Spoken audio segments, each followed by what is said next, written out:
অরিজিৎ সিং নামটাই যথেষ্ট বাঙালির আবেগ এবং ভারতীয় সঙ্গীত জগতের এক পরিচিত সমার্থক।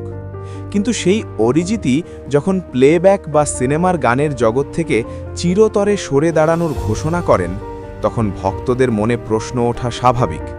নিজের বক্তব্যে অরিজিৎ জানিয়েছেন তিনি আরও স্বাধীনভাবে সঙ্গীত চর্চা করতে চান। তবে বলিউডের অন্দরমহল বলছে অন্য কথা।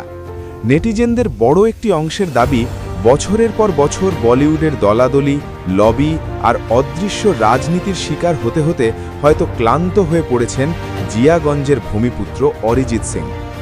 অরিজিতের কেরিয়ারের সবচেয়ে বড় বিতর্কের সূত্রপাত 2014 সালে একটি পুরস্কার বিতরণী অনুষ্ঠানে সালমান খানকে করা অরিজিতের একটি হালকা ঠাট্টা ভাইজান সহজভাবে নিতে পারেননি, এমনটাই বলিপাড়ার গুঞ্জন। তার পরিণতি ছিল ভয়াবহ। একের পর এক বড় প্রজেক্ট থেকে অরিজিতের গাওয়া গান নীরবে সরিয়ে দেওয়া হয়। সবচেয়ে আলোচিত ঘটনা সুলতান ছবির জাগ ঘুমেয়া গানটি। এই গানটি অরিজিৎ গাইলেও শেষ মুহূর্তে তা বাদ দিয়ে রাহাত ফতে আলী খানকে দিয়ে গাওয়ানো হয়। এই ঘটনায় অরিজিৎ মানসিকভাবে ভেঙে পড়েছিলেন বলে শোনা যায়। পরিস্থিতি সামাল দিতে অরিজিৎ প্রকাশ্যে ক্ষমা চেয়ে একটি দীর্ঘ খোলা চিঠি লেখেন সালমান খানের উদ্দেশ্যে। তিনি অনুরোধ করেছিলেন তার গানটি যেন ছবিতে রাখা হয়, কিন্তু সেই অনুরোধে সালমান সাড়া দেননি। যদিও দীর্ঘ প্রায় 9 বছর পর টাইগার 3 ছবিতে সালমান খান এবং অরিজিৎ সিংকে একসঙ্গে কাজ করতে দেখা যায়, তবুও অনেকের মতে সেই শীতল সম্পর্কের রেশ আজও পুরোপুরি কাটেনি। বলিউড মানেই নেপোটিজম আর লবির লড়াই, এই অভিযোগ নতুন নয়।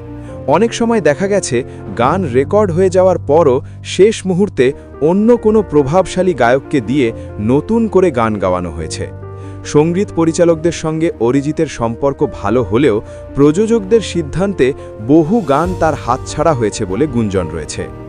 সুশান্ত সিং রাজপুতের প্রয়াণের পর বলিউডের যে অন্ধকার দিক সবার সামনে এসেছিল, অরিজিতের এই হঠাৎ সিদ্ধান্তে সেই কালো ছায়ারই ইঙ্গিত দেখছেন নেটিজেনদের একাংশ।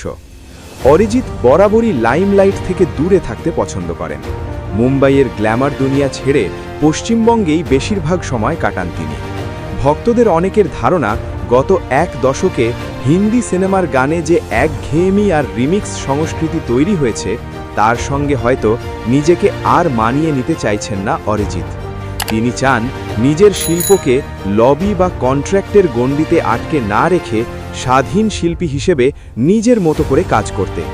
তবে কারণ যাই হোক না কেন, এই সিদ্ধান্তের পেছনে বিতর্কের একটি প্রবল স্রোত যে কাজ করছে তা অস্বীকার করা যায় না। সালমান খানের সঙ্গে সম্পর্কের বরফ গললেও বলিউডের রাজনীতির গ্রাসে পড়ে আর কত প্রতিভাকে এভাবে হারাতে হবে, অরিজিৎ সিংয়ের এই ঘোষণায় সেই প্রশ্নটাই নতুন করে উঠে এসেছে। এটা কি একজন শিল্পীর বিদায়, নাকি একটি ব্যবস্থার বিরুদ্ধে নীরব প্রতিবাদ? সেই উত্তর দেবে সময়। আপনি অরিজিৎ সিংয়ের ফ্যান হলে অবশ্যই কমেন্টে লাভ ইউ অরিজিৎ সিং লিখবেন এবং ভিডিওটি ভালো লাগলে একটি লাইক ও এআই বাংলা চ্যানেলটি সাবস্ক্রাইব করে দেবেন। দেখা হবে পরের কোনো নতুন ভিডিওতে।